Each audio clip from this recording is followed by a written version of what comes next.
At the end of March, the beginning of April is when we put out our new cloud platform.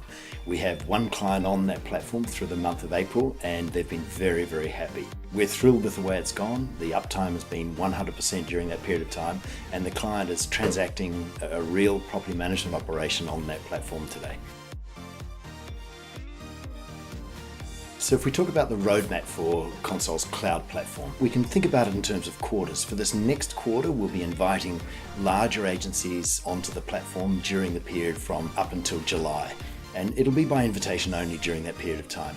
Then we'll be adding more and more capability to the platform during that period. And it's going to be in the next quarter after that, which is August, September, October, small agencies will be able to come on. And then in the last quarter, the fourth quarter of this year, larger agencies are going to be able to come on board.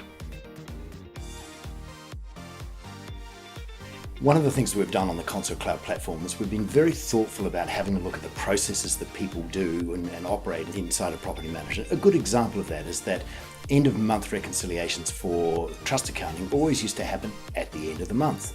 But we saw that in the old way of doing it, that would sometimes mean that agencies were tied up for 4 or 5 hours on the last Friday of the month trying to do that reconciliation.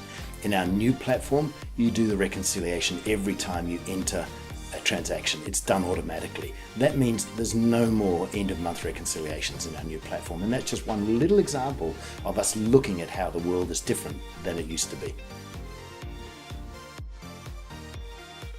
We believe that Console plays a really important part for principals in the real estate agencies.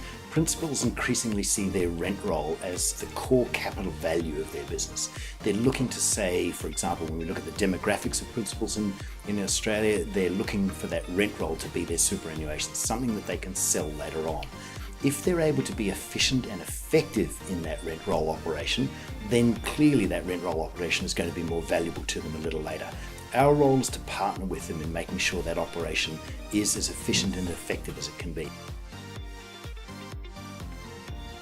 If we start off with landlords increasingly are wanting to see a return on their investment, and they're relying on their property managers to be able to give them transparency of the information that allows them to get that. When's my rent due? Is it going to hit my trust account on the day you say it's going to? And is it going to match my mortgage payments? What's my return on my overall capital investment in the property? When is my rent being renewed to market rates? We see our role inside Console as supporting that for the property managers. There's a lot of other things like that happening inside the property management world that our new platform is going to support for principals. If we think simply, for example, about providing apps that manage the life cycle of a tenant, or apps that manage the communications that you can have with a landlord, or apps that manage the way tradies provide maintenance, and it all happens from the platform. We see that those little things like that are going to help property managers be much more effective. I think in a couple of years' time, when we have a fully mature platform and we've got all of these apps working, and by the way, the apps will be out in around September, October this year. They're already under development right now. We see that we'll look over our shoulder and say, actually, you know what? We have been a little disruptive here, but it'll be in a way that makes property managers more effective and more efficient.